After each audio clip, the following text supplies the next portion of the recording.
En la clase que vamos a tener ahora, vamos a estudiar en cuanto al espíritu de Babilonia. Es decir, vamos a estudiar o comenzar nuestro estudio, mejor dicho, del mensaje del segundo ángel. Vamos a leer el mensaje como se encuentra en Apocalipsis 14 y el versículo 8. Dice: otro ángel le siguió diciendo, sigue al primer ángel: ha caído Babilonia, la gran ciudad, porque ha hecho beber a todas las naciones del vino del furor de su fornicación. Ahora vamos a dedicarle 3 lecciones a el mensaje del segundo ángel, a Babilonia. Vamos a estudiar en nuestro tema de hoy el espíritu de Babilonia. En la siguiente sesión, el vino de Babilonia, y luego, de último, la fornicación de Babilonia, porque esas 3 cosas se mencionan en el mensaje del segundo ángel. Ahora, antes que podamos comprender el espíritu de Babilonia en Apocalipsis, necesitamos regresar al lugar a donde Babilonia tuvo su origen. Y Babilonia tuvo su origen en Génesis, el capítulo 11. Ahora, los medios de comunicación seculares, los científicos, los gobernantes y las instituciones educativas de este país y de muchos otros países son incapaces de comprender cómo terminará la historia, porque ellos no creen que el relato de los primeros 11 capítulos de Génesis son historias confiables. Enseñan más bien que el mundo llegó a la existencia por un largo proceso de evolución y que la historia que se encuentra en Génesis 11, al igual que todas las que se encuentran en los capítulos anteriores, son mitos o leyendas que nunca ocurrieron en la realidad. Y por esta misma razón, como no comprenden el principio, rechazan el relato del principio, tampoco son capaces de entender el relato en cuanto al fin en el libro de Apocalipsis. Para ellos, el libro de Apocalipsis es un libro de ciencia ficción, semejante a las profecías de Nostradamus. Para ellos, el último libro de la Biblia, el libro de Apocalipsis, es una colección de visiones aberrantes, cuyo significado es imposible de descifrar. Pero vamos a encontrar que si ignoramos o rechazamos la confiabilidad de la historia bíblica del principio, seremos también incapaces de comprender lo que va a ocurrir al final de la historia. Pues las historias de Génesis 1 al 11 son ilustraciones de lo que va a ocurrir en el futuro, son de carácter tipológico, en otras palabras. Al rechazar los relatos de Génesis y Apocalipsis, estaremos navegando en un océano de incertidumbre, sin compás y sin rumbo. Entonces vamos a repasar la historia que se encuentra en Génesis 11, que es una historia literal, ocurrió tal cual lo relata ese capítulo. Ahora, este evento de la construcción de la Torre de Babel, la primera vez que aparece la palabra Babilonia en la Biblia, ocurrió más o menos unos 100 años después del diluvio. Es decir, el mundo se había degenerado solamente en un periodo de 100 años. Ahora, lo primero que queremos notar, estamos en la página 82, es que después del diluvio, Dios había mandado que el pueblo se dispersase a través de toda la tierra. No debían unirse en un solo lugar. Dice en Génesis 9:1, bendijo Dios a Noé y a sus hijos y les dijo: fructificad y multiplicaos y ¿qué? Y llenad la tierra. Pero los constructores de la torre ignoraron y rechazaron ese mandato de Dios. En vez de dispersarse por toda la tierra, se reunieron en un lugar, en una rebelión concertada contra Dios. Ahora, en el libro de Génesis, los nombres son muy importantes.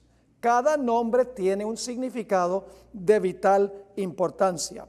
Quiero leerles un comentario que tenemos en cuanto a la importancia de los nombres en la Biblia. Esto se encuentra yo la traduje, The Interpreter's Bible Dictionary, Diccionario de los Intérpretes de la Biblia, tomo 3, páginas 500 y 501. En el modo de pensar bíblico, el nombre no es un mero rótulo de identificación, más bien es una expresión de la naturaleza esencial de la persona que lo lleva. El nombre de un hombre revela su carácter. Como lo dijera Milton, que era un poeta, Adán fue capaz de darle nombres a los animales, pues comprendía su naturaleza o su carácter. Más de 70 veces en Génesis se recalca la importancia del significado de un nombre. Por ejemplo, Eva, su nombre significa madre de todos los vivientes. Obviamente ese nombre le cuadra muy bien, porque eso fue ella en su carácter. El nombre Babel significa confusión, muy buena descripción del carácter del lugar. El nombre Betel, a donde Jacob vio la escalera que alcanzaba hasta el alto cielo, se llama casa de Dios. Peniel, donde Jacob luchó con el ángel, se llama rostro de Dios. Eso significa Peniel, porque es el carácter del lugar. Él dice, yo vi a Dios cara a cara y he sobrevivido para contar la historia. El nombre Jacob significa suplantador, ese era su carácter. Pero luego cuando luchó con el ángel, con Cristo en realidad, se le cambió su nombre porque su carácter había cambiado. Se le puso el nombre Israel, que significa príncipe de Dios. Donde Abraham estuvo dispuesto de ofrecer a su hijo, le puso el nombre Yahweh Jireh, que significa Jehová proveerá, porque allí Dios proveyó un carnero en lugar de Isaac, el hijo de Abraham. Solo estoy dando estos ejemplos para que vean que cuando Génesis usa nombres, no es solamente un nombre para distinguir ese lugar de otro lugar, ese nombre define el carácter de la persona que lleva el nombre o del lugar que lleva el nombre. Ahora, el fundador de Babilonia se llamaba Nimrod. Fue el constructor de Babilonia. Ustedes pueden conseguirlo en Génesis 10 y el versículo 8 al 11. ¿Qué significa el nombre Nimrod? Significa rebelión. El constructor de Babilonia fue un individuo cuyo nombre significa rebelión. Indica exactamente la intención que tenían los constructores de la ciudad de Babel y de la torre de Babel. Ahora vamos a examinar la historia de la construcción de la torre de Babel. Estamos en la página 83 en nuestro manual. Génesis 11 y el versículo 1 y 2. Nos dice que todos los habitantes hablaban un mismo idioma y emprendieron un solo proyecto. Dice allí, tenía entonces toda la tierra una sola lengua y unas mismas palabras. Y aconteció que cuando salieron de oriente hallaron una llanura en la tierra de Sinar y se establecieron allí. Cuando el texto nos dice que toda la tierra tenía una sola lengua y unas mismas palabras, no significa meramente que todo el mundo hablaba literalmente el mismo idioma. El contexto indica que, por así decirlo, estaban todos en la misma página de rebelión. Es decir, todos tenían el mismo espíritu, y ese espíritu era desobedecer a Dios, consolidándose en un solo lugar con un espíritu de rebelión para consolidar la rebelión. Es decir, tenían la intención de establecer un nuevo orden mundial. y por lo tanto emprendieron este proyecto. Se describe en Génesis 11 y el versículo 3 y el versículo 4. Y se dijeron unos a otros: vamos, hagámonos ladrillos y cozámoslos con fuego. Y les sirvió el ladrillo en lugar de piedra y el asfalto en lugar de mezcla. Y dijeron: vamos, edifiquémonos. No dice que edifiquemos, dice edifiquémonos. Es una empresa egoísta. Edifiquémonos una ciudad y una torre, cuya cúspide llegue al cielo, y hagámonos un nombre. Esa expresión significa hagámonos famosos. Es decir, es una empresa centrada en el hombre, en honor a la grandeza y la fama de los constructores. Sigue diciendo, ahora, ¿qué era lo que ellos no querían? Hagámonos un nombre por si fuéramos, ¿qué? Esparcidos sobre toda la faz de la tierra. No querían esparcirse, querían consolidarse en un solo lugar en rebelión contra Dios. Elena White, en el libro Patriarcas y Profetas, página 99, describe vívidamente esta empresa o esta tarea rebelde de los constructores. Dice así: decidieron construir allí una ciudad y en ella una torre tan estupenda, de tan estupenda altura, que fuera la maravilla del mundo. Estas empresas fueron ideadas para impedir que la gente se esparciera en colonias. ¿Qué era lo que ellos no querían? Que la gente se dispersara por toda la tierra y estableciera colonias en vez de estar todos unidos en un mismo lugar. Sigue diciendo, Dios había mandado a los hombres que se diseminaran por toda la tierra, que la poblaran y que se enseñorearan de ella. Pero estos constructores de la Torre de Babel decidieron mantener su comunidad unida en un solo cuerpo y fundar una monarquía que a su tiempo abarcara toda la tierra. Nuevo orden mundial, ¿sí o no? Así su ciudad se convertiría en la metrópoli de un imperio universal, un imperio mundial, un nuevo orden mundial, está describiendo ella, aunque no usa la terminología. Su gloria, la gloria de ellos, demandaría la admiración y el homenaje del mundo y haría célebres a sus fundadores. La magnífica torre, que debía alcanzar hasta los cielos, estaba destinada a ser algo así como un monumento del poder y sabiduría de sus constructores para perpetuar su fama hasta las últimas generaciones. ¿Cuál era el propósito de los constructores? El espíritu era atraer toda la honra y la gloria a ellos y en contra del Dios verdadero. Los fundadores de Babel, estamos en la parte de arriba de la página 84. Los fundadores de Babel tenían la intención de establecer un nuevo orden mundial en las riberas del río Éufrates. Era su deseo consolidarse en un solo lugar, continuar viviendo en pecado y salvarse a sí mismos por medio de la tecnología en caso de que hubiese otro diluvio. Suena algo parecido a lo que están diciendo en cuanto al cambio climático. Toda clase de soluciones y proposiciones humanas, sin incluir a Dios en la ecuación. La sierva de Dios describe que a ellos les faltó fe en la palabra de Dios. Dios había dicho que no iba a enviar otro diluvio. Pero ellos desconfiaron de la palabra de Dios y confiaron en sí mismos, en su tecnología. Construyeron la torre más alta que lo que alcanzaron las aguas del diluvio. Noten este comentario, Patriarcas y Profetas, página 112.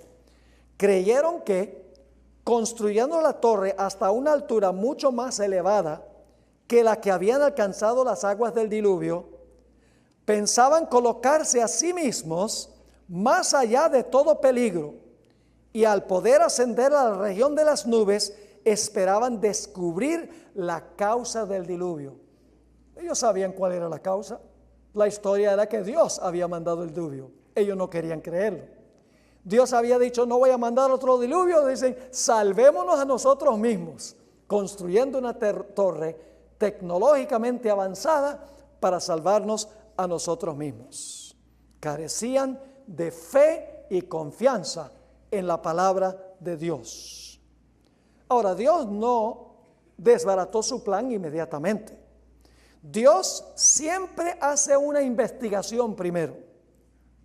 El relato de Génesis 11 nos dice que Dios descendió para investigar el proyecto, un juicio investigador, para ver la torre y la ciudad que construían los hijos de los hombres. Dice en Génesis 11:5, y descendió Jehová para ver la ciudad y la torre que edificaban los hijos de los hombres. La expresión hijos de los hombres significa gente que está alejada de Dios. ¿Ustedes recuerdan que en Génesis capítulo 6 habla de los hijos de Dios y las hijas de los hombres? Pues aquí tenemos los hijos de los hombres. Son personas rebeldes en contra de Dios. Dios lleva un registro meticuloso de la pecaminosidad de las naciones y solo permitirá que las naciones alcancen cierto límite antes de intervenir. Lo hizo con los amorreos, no los destruyó en los tiempos de Abraham. Dice en Génesis, porque la copa de su iniquidad no estaba completamente llena todavía. Lo hizo con Jerusalén. Dios marcó en su frente a los fieles en Jerusalén. Hizo un juicio, según Ezequiel 9, antes de destruir la ciudad, para que no perecieran los fieles con los infieles. Dios también cerró la puerta de la gracia para la ciudad de Babilonia en el tiempo del rey Nabucodonosor, cuando se dio la sentencia en la pared, Mene, Mene, Tekel, Uparsin, y luego la ciudad fue destruida. La ciudad fue pesada en balanza y hallada falta. También al final de la historia, en Apocalipsis 22:11, Dios va a hacer un decreto en relación con el cierre de la gracia para el mundo. Dice, el que es justo seguirá siendo justo. El que es santo seguirá siendo santo. El que es inmundo seguirá siendo inmundo, y el que es injusto seguirá siendo injusto. Y se cerrará la puerta y pasará un tiempo y después vendrá la destrucción. En la revista Youth's Instructor, febrero 1, 1894, Elena White escribió en cuanto a cómo considera Dios a las naciones, cómo trata con las naciones. Dice, Dios guarda un registro de las naciones y también de los individuos. Les da a las naciones cierto periodo de gracia y les concede evidencias de sus requisitos, su supremacía, y les da a conocer sus leyes, que deben ser la base del reino de Él en el gobierno de las naciones. Todo esto lo hace a fin de que las naciones paganas no sean destruidas sin haber recibido una advertencia y luz. Pero después de haberles dado evidencia y luz, si aún persisten en su insolencia contra Él, entonces, estando colmada la iniquidad de ellos, como en el caso de los amorreos, Dios toma las cosas en sus propias manos y ya no retiene sus juicios. ¿Han oído ustedes alguna vez esas citas del Espíritu de Profecía donde dice que cuando se imponga una ley dominical, eso será apostasía nacional que llevará a la ruina nacional? La hermana White tiene una cita donde dice que Dios registrará en el cielo apostasía nacional y será seguida por la ruina nacional. A esta nación se le va a cerrar la puerta de la gracia por ingratitud a Dios, una nación que ha tenido la mayor luz del evangelio en todo el mundo, pero que ha rechazado y que ha malogrado lo que Dios ha hecho para esta nación. Así que Dios hace su investigación y dice, han ido demasiado lejos. Génesis 11 y el versículo 6 y 7. Y dijo Jehová, he aquí el pueblo es uno. Significa que estaban todos unidos en esta idea de establecer un nuevo orden mundial. Y todos estos tienen un solo lenguaje, están en la misma página. Y dice, y han comenzado la obra. Es decir, esto era solamente comienzo de la rebelión. Han comenzado la obra y nada les hará desistir ahora de lo que han pensado hacer. Ahora pues, descendamos y confundamos allí su lengua para que ninguno entienda el habla de su compañero. Dios pronuncia a base de su investigación el veredicto y el castigo que va a caer sobre ellos. Y luego viene la ejecución de la sentencia. En Génesis 11 y el versículo 8 y 9 dice, así los esparció, una palabra clave, así los esparció Jehová desde allí sobre la faz de toda la tierra, y dejaron de edificar la ciudad. Por esto fue llamado el nombre de ella Babel, porque allí confundió Jehová el lenguaje de toda la tierra, y desde allí los esparció sobre la faz de toda la tierra. ¿Cuál fue el propósito del juicio que cayó sobre la ciudad y la torre de Babel? El propósito fue dispersar y esparcir a los que antes estaban unidos en establecer este nuevo orden mundial centralizado en un lugar. Ahora, el espíritu de los constructores de la torre de Babel lo manifestó mucho más adelante el rey Nabucodonosor, en lo que se conoce como el imperio neobabilónico. El ideal de Nabucodonosor era restablecer lo que había existido en Babel. Y fíjense cuál era el espíritu de Nabucodonosor. Todo centrado ¿en quién? En la grandeza del hombre, la fama del hombre, la tecnología del hombre, la palabra del hombre. Noten lo que dijo Nabucodonosor un día cuando caminaba allí en el balcón de su palacio. Daniel 4, 29 y 30, página 86 del manual. Al cabo de 12 meses, paseando en el palacio real de Babilonia, habló el rey y dijo, ¿no es esta la gran Babilonia que yo edifiqué para la casa real con la fuerza de mi poder y para la gloria de mi majestad? ¿Captan el espíritu de Babilonia? ¿Sobre quién se centra el espíritu de Babilonia? No en Dios, sino en el hombre. En establecer una sociedad en rebelión contra Dios, centralizada, gobernada desde un lugar específico. En Isaías 47:10 nuevamente se describe con lujo de detalle el espíritu de Babilonia. Dice allí, porque te confiaste en tu maldad, diciendo, nadie me ve. Tu sabiduría y tu misma ciencia te engañaron y dijiste en tu corazón, yo y nadie más. Eso es lo que dice Babilonia. ¿Eso es lo que está pasando en el mundo hoy? Ustedes saben que sí es lo que está pasando en el mundo hoy.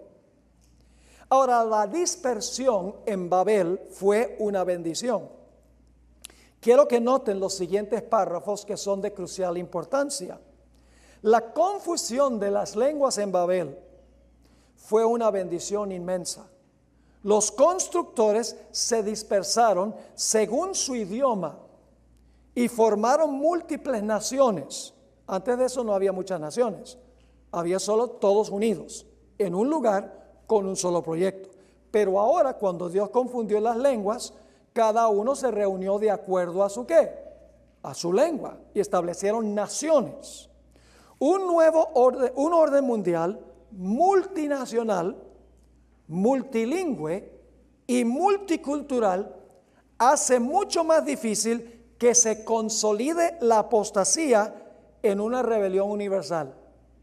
Puede haber rebelión en diferentes sitios, pero no una rebelión concertada y unida. Se hace más difícil cuando hay muchas naciones con muchos idiomas. Dios se propuso a impedir que en el futuro hubiese una unión que desmoralizara al mundo. Cada uno de estos grupos podía proseguir su camino pecaminoso, pero la división en muchos grupos haría mucho más difícil una unión concertada y universal contra Dios. Lo que querían los constructores de la Torre de Babel era una civilización establecida sobre la grandeza humana. Una unidad tal eventualmente se desbaratará. Dios tuvo la última palabra y el resultado fue la división y la confusión. Y ¿saben algo interesante?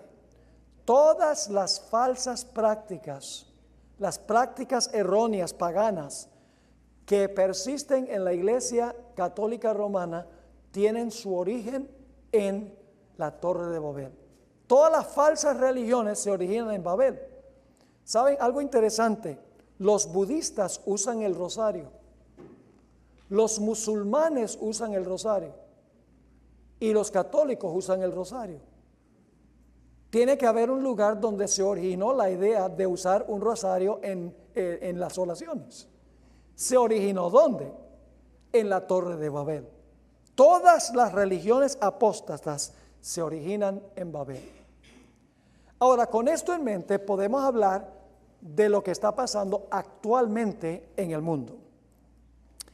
En Génesis, el origen de la palabra Babilonia, que se encuentra más adelante en el libro de Apocalipsis, es la base para lo que va a pasar al final de la historia.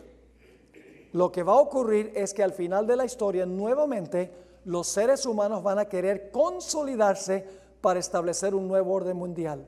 En rebelión contra Dios, un sistema centrado en el hombre, la grandeza del ser humano y en la tecnología humana.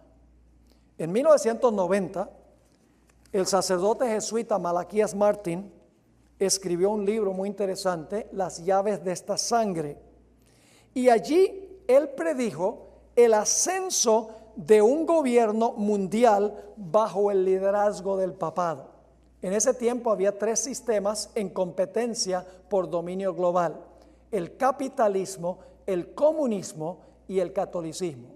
Fíjense lo que él escribió allí en el año 1990 en su libro Las llaves de esta sangre, páginas 14 y 15. Hay una gran similitud que comparten estos 3 competidores geopolíticos. Está hablando del Papa Ronald Reagan y Mikhail Gorbachev en ese tiempo, que representaban los 3 sistemas. Sigue escribiendo: cada uno de ellos tiene en mente un gran designio. ¿Para qué cosa? Un solo gobierno mundial. Su competencia geopolítica tiene que ver con cuál de los 3 formará, dominará y administrará el sistema mundial que reemplazará al decadente sistema de naciones. Es decir, no más idea de que cada nación debe estar peleando una con la otra, cada con su forma de pensar. No, todos unidos en un mismo sistema. Ahora, Martín no albergaba dudas en cuanto a cuál de los 3 iba a ganar esta competencia. Él estaba seguro, y lo escribió en su libro, que en esta competencia entre estos 3 competidores iba a ganar el papado, y él usó ese texto donde dice: a ti, Pedro, te digo que tú eres Petros, tú eres una piedrita chiquita, movible, y sobre esta roca, que Jesús estaba hablando de él mismo, pero los católicos interpretan que la roca es Pedro. Sobre esta roca, sobre Pedro, dice: edificaré mi iglesia y las puertas del infierno no prevalecerán contra la iglesia. Él dijo, esa profecía indica que nadie va a poder vencer al poder papal. En su mismo libro, páginas 11 y 12, Malaquías Martín escribió: una vez que la competencia se haya decidido, el mundo y todo lo que está en él, nuestro estilo de vida como individuos y como ciudadanos de las naciones, nuestras familias y nuestros trabajos, nuestro comercio y dinero, nuestros sistemas educativos y nuestras religiones y nuestras culturas, hasta los símbolos de nuestra identidad nacional, que la mayoría de nosotros siempre hemos tomado por sentado, todo habrá sido poderosa y radicalmente alterado para siempre. Nadie puede quedar exceptuado de sus efectos. Ningún sector de nuestras vidas permanecerá intacto. Nadie que esté familiarizado con los planes de estos tres rivales tiene ninguna duda de que solamente puede ganar uno de ellos. Y tendremos mucho más que decir de esto cuando estudiemos en cuanto a la bestia que se levanta del mar y la bestia que se levanta de la tierra. Ahora estamos estudiando solo el espíritu de Babilonia que existió al comienzo y que existirá también al final. El libro de Apocalipsis describe una coalición global a donde se unirán los reyes, la ramera, las hijas de la ramera, los comerciantes y las multitudes en un nuevo orden mundial. La ramera será la protagonista principal de esta unión. Esta coalición global se llama Babilonia. Ahora, como esta coalición final se llama Babilonia, debe ser semejante ¿a qué? A la Babilonia de la Torre de Babel, centrada en el hombre, engrandeciendo al hombre, dependiendo de la tecnología humana y de las tradiciones humanas. Ahora, quiero que noten lo que dice Apocalipsis 17, 1 al 6, a donde se describe esta unión global al final. Vino entonces uno de los 7 ángeles que tenía las 7 copas y habló conmigo diciéndome: ven acá y te mostraré la sentencia contra la gran ramera. Ahí está la actora principal, la actriz principal, la gran ramera. ¿Y a quiénes controla la gran ramera? La cual está sentada sobre ¿qué? Muchas aguas. ¿Qué son las aguas? Todas las naciones, las multitudes, naciones, lenguas y pueblos. Con la cual han fornicado ¿quiénes? ¿Está unida con los poderes políticos del mundo también? Además de dominar las multitudes, sí. Con la cual han fornicado los reyes de la tierra, y los moradores de la tierra, es decir, los habitantes del mundo, se han embriagado con el vino de su fornicación. Y vamos a hablar del vino en nuestra próxima presentación. Representa sus falsas doctrinas que le da a todo el mundo. Versículo 3. Me llevó en el espíritu al desierto y vi una mujer sentada sobre una bestia escarlata llena de nombres de blasfemia, que tenía 7 cabezas y 10 cuernos. Y fíjense la vestimenta de esta mujer. La mujer estaba vestida de púrpura y escarlata. ¿Qué religión del mundo tiene como esos sus colores predominantes? La iglesia romana. ¿Y adornada de qué? De oro, de piedras preciosas y de perlas. Eso también caracteriza al poder papal. Ustedes que han sido católicos lo saben. Y tenía en la mano un cáliz de oro lleno de abominaciones y de la inmundicia de su fornicación. Ahora, ¿cómo se llama esta ramera? ¿Será que tiene alguna relación con Génesis 11? Fíjense. Y en su frente un nombre escrito, un misterio. ¿Cuál es el nombre? Babilonia la grande, la madre. Si es madre, tiene hijas que nacieron de ella también. ¿Las hijas van a hacer lo que quiere la madre? Sí, vamos a estudiarlo más adelante. Van a hacer lo que dice la madre de las rameras y de las abominaciones de la tierra. Y fíjense lo que va a hacer. Vi a la mujer ebria ¿de qué? De la sangre de los santos y de la sangre de los mártires de Jesús. Y cuando la vi quedé asombrado con gran asombro. Una unión entre la ramera, la iglesia apóstata, las muchedumbres del mundo, los reyes de la tierra, las hijas de la ramera, y hasta los comerciantes se van a unir en este sistema. Noten en la página 88, Apocalipsis 18:3, porque todas las naciones han bebido del vino del furor de su fornicación, y los reyes de la tierra han fornicado con ella. ¿Y quiénes más? Y los mercaderes de la tierra se han enriquecido de la potencia de sus deleites. Todo el mundo unido al final de la historia bajo el nombre de Babilonia en un nuevo orden mundial centralizado. Resumamos. Una mujer ramera representa una iglesia apóstata. El acto de sentarse sobre muchas aguas significa ¿qué cosa? Que tiene dominio sobre las gentes. En tercer lugar, es una iglesia que tiene relaciones ilícitas ¿con quiénes? con los poderes políticos de la tierra, del mundo. Luego dice, es una iglesia que le da a las naciones, ¿qué cosa? El vino de falsas doctrinas.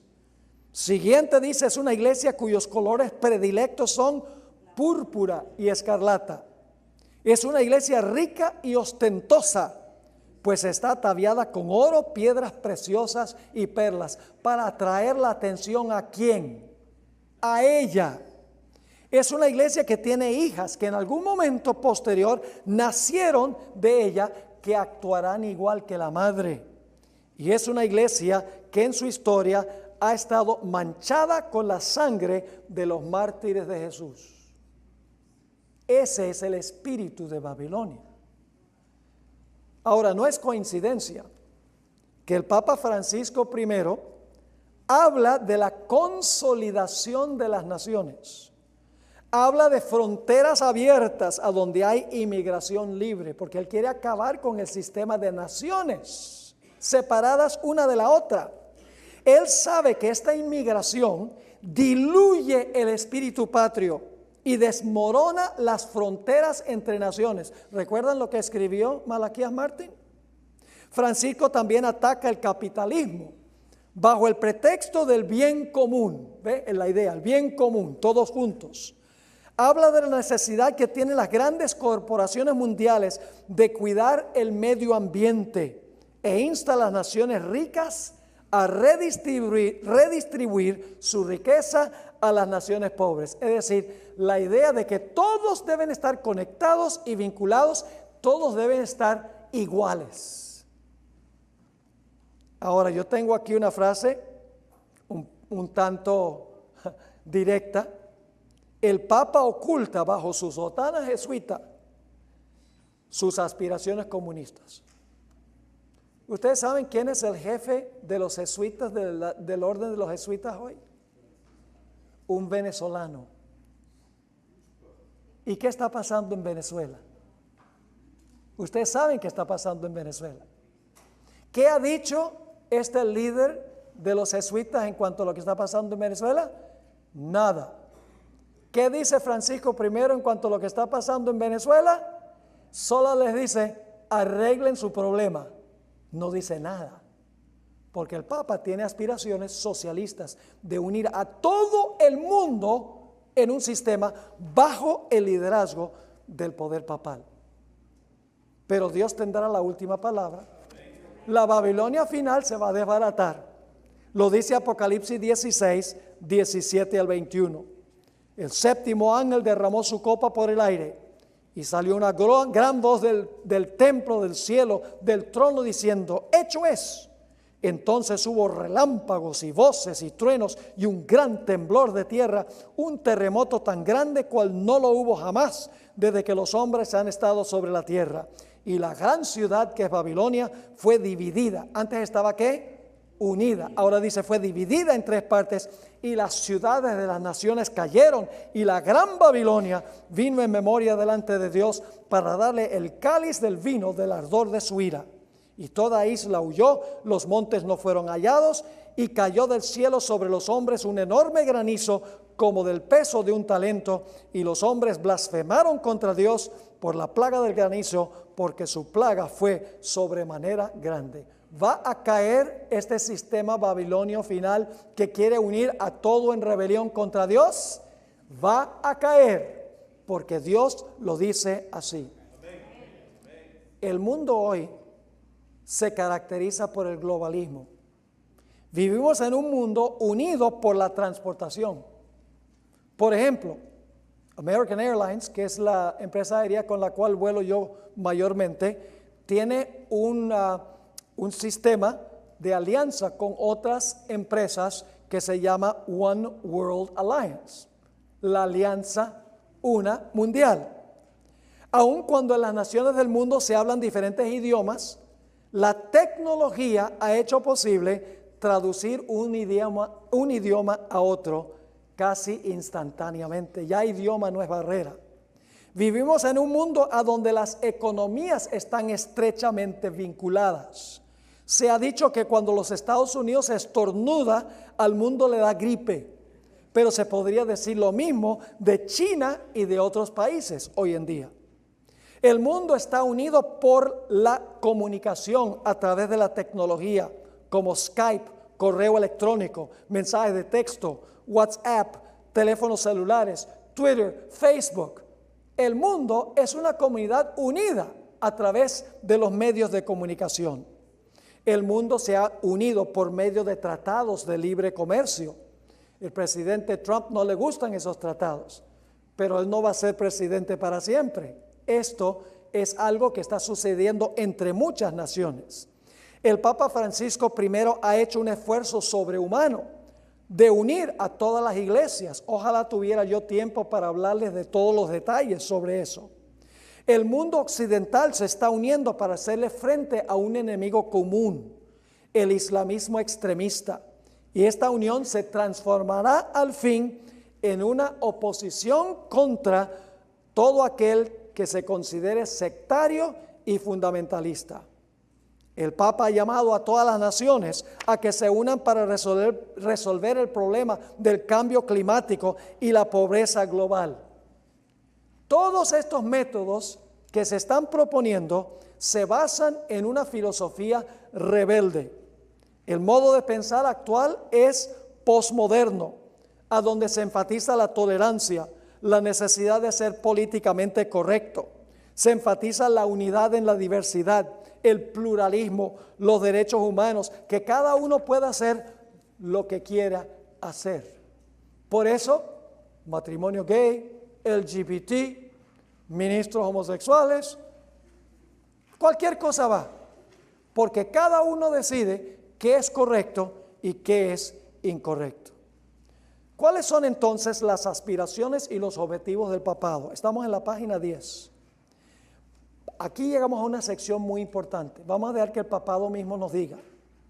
Particularmente durante los últimos 120 años, desde que el Papa León XIII publicó su encíclica Rerum Novarum, han aparecido repetidas veces en la literatura social del papado 4 expresiones. La primera expresión que consiguen vez tras vez es el bien común. Eso significa que el individualismo es un enemigo que hay que evitar a toda costa. La segunda expresión, la solidaridad. Eso significa que debemos unirnos en un solo cuerpo ecuménico y evitar el sectarismo. La otra palabra es la subsidiariedad.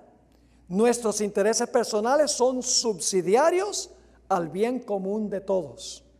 Y finalmente, la destinación común de los bienes, que es la idea que la propiedad personal no es necesariamente personal, sino que más bien pertenece a toda la raza humana y debe ser redistribuida de acuerdo a la necesidad. Son expresiones socialistas hasta lo más profundo. Ahora voy a leerles palabras de una encíclica del Papa Benedicto XVI. Se llama Caritas in Veritate. Significa amor en verdad. Dice lo siguiente: la acción del hombre sobre la tierra, cuando está inspirada y sustentada por la caridad, contribuye a la edificación de esa ciudad de Dios universal hacia la cual avanza la historia de la familia humana. En una sociedad en vías ¿de qué? Globalización, ¿el qué? El bien común y el esfuerzo por él han de abarcar necesariamente ¿a cuántos? A toda la familia humana, es decir, a la comunidad de pueblos y naciones, dando así forma de unidad y de paz a la ciudad ¿de quién? A la ciudad del hombre, y haciéndola en cierta medida una anticipación que prefigura la benedicta ciudad de Dios sin barreras. Quiero preguntarles, ¿cuántos de ustedes han oído alguna vez a Francisco I referirse a la segunda venida de Cristo como la gran esperanza del planeta Tierra? Ni una. Porque el ideal del papado no es que esto se va a arreglar con la segunda venida de Cristo. El papado enseña que tomando las riendas de los poderes civiles e influyendo sobre ellos, la Iglesia romana va a ser la conciencia moral del mundo y se va a establecer una sociedad ideal, perfecta, a base del liderazgo de la Iglesia romana. Un cielo en la tierra, si es que queremos llamarlo así. Por eso la segunda venida no figura en la teología católica de años recientes, porque para ellos el ideal es una sociedad perfecta establecida por los hombres, unida sin barrera alguna. Ahora fíjense lo que sigue diciendo esta cita. Ahora viene la intención. Para gobernar la economía mundial, para sanear las economías afectadas por la crisis, para prevenir su empeoramiento y mayores desequilibrios consiguientes, para lograr un oportuno desarme integral, la seguridad alimenticia y la paz para garantizar la salvaguardia del ambiente y regular los flujos migratorios. Fíjense que todas las causas que menciona la economía mundial, sanear las economías, prevenir el empeoramiento del problema económico, desarmar a las naciones, tener seguridad alimenticia, salvaguardar el medio ambiente, regular los flujos migratorios, y luego dice, ¿cuál es la solución? Urge la presencia de una verdadera autoridad política mundial, como fue ya esbozada por mi predecesor, el beato Juan XXIII.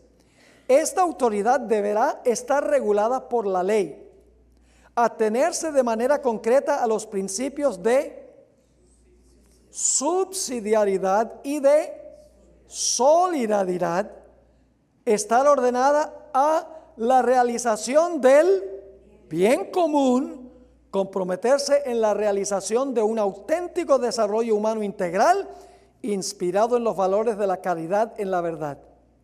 Dicha autoridad, además, deberá estar reconocida por ¿cuántos? Por todos.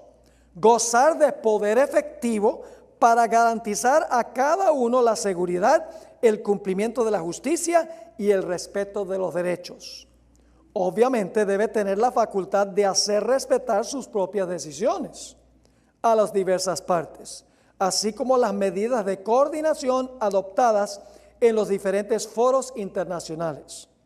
En efecto, cuando esto falta, el derecho internacional, no obstante los grandes progresos alcanzados en los diversos campos, correría el riesgo de estar condicionado por los equilibrios de poder entre los más fuertes. El desarrollo integral de los pueblos y la colaboración internacional exigen el establecimiento de un grado superior de ordenamiento internacional de tipo subsidiario para el gobierno de la globalización, que se lleve a cabo finalmente en orden social conforme al orden moral, así como esa relación entre esfera moral y social, entre política y mundo económico y civil, ya previsto en el Estatuto de las Naciones Unidas. Ahí el Papa Benedicto XVI, quien renunció a su cargo, se retiró, expresa cuáles son los ideales y los objetivos del poder papal. La pregunta clave es, ¿quién será responsable de implementar este socialismo globalista? Los eventos recientes indican que el plan será instalado por los poderes civiles del mundo bajo la influencia del poder papal. Lo que Benedicto escribió en su encíclica Caritas in Veritate tiene como fin instar a la comunidad internacional a aceptar y hacer cumplir la teoría moral del papado como la conciencia moral del mundo. El papado aspira así a restablecer la unión de la Iglesia y el Estado tal cual existía en Europa durante los 1260 años.